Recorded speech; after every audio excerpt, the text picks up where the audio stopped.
Hi, my name is Jacquie Marroquin. I'm a program manager with Haven Women's Center in Modesto, California. And I have been a program manager for about 5 years now, and I've been in the movement for almost 9 years. My name is Melanie Berru, and I work at a community center where I develop free programs for the community in regards to recreation, cultural, and social programming. And my start was off with Haven Women's Center, and I worked in the movement beginning in 2001, and I worked in direct service as well as education, and I continue to take my experience and apply it to the community center that I work at.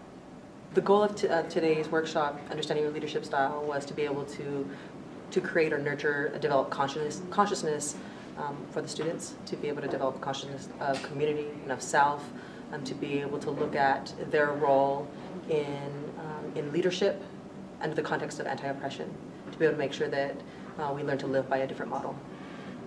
And at the same time, we also wanted to delve into what are our strongest traits as leaders, what are our not so strong traits, and we really wanted to work from a place where people can identify what's most important and what's strongest and what's the weakest and what needs to be developed some more. And at the same time, we developed some relationships amongst all of the students to continue that process after they are done. It's important to be able to, when you identify what the area that you need most development, is to be able to say, okay, so I learned this information, now what? How can I apply it in my everyday life? How can I apply it in terms of the movement and in my workplace? To be able to say, okay, this is an area that I need more development, and these are things that I'm identifying, specific behaviors that I'm identifying to work on and to nurture, and to be able to exercise that part of the brain, to be able to develop that to the point where it's a strong aspect. And it's also a really good way for people to realize how other people perceive their leadership styles, and how we might come off without really realizing it, whether we are a warrior and come off as being really, we need to get this done, checklists, and we just need to get the work done, and versus somebody who's more of a nurturer and who wants to talk about the process and the feelings of everybody in the group, and somebody who's a visionary, who's a big thinker, but maybe isn't so good with the details, and then another group of people who are really, really good with the details.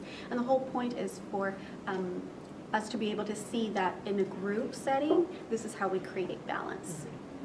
And to be able to create that awareness of self and of others. So with this information, how can we better connect with our staff members? How can we better connect with management? How can we better connect with the community? I think one of the most important ways is that it creates a sense of self-awareness for the people who are not only going to be working with the survivor themselves, but also who are going to be managing people who are going to be working with survivors.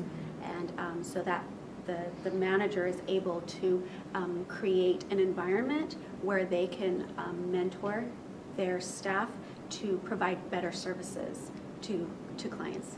It's important to be able to create and nurture that awareness, because when someone is providing services to survivors of abuse, and if they're unaware of their power, then it can be an abuse of power. So to be aware of, wait a minute, I might be a warrior spirit, and I'm coming at them in a way that they're not hearing me, and so I need to be able to check that to be able to better connect and serve the community.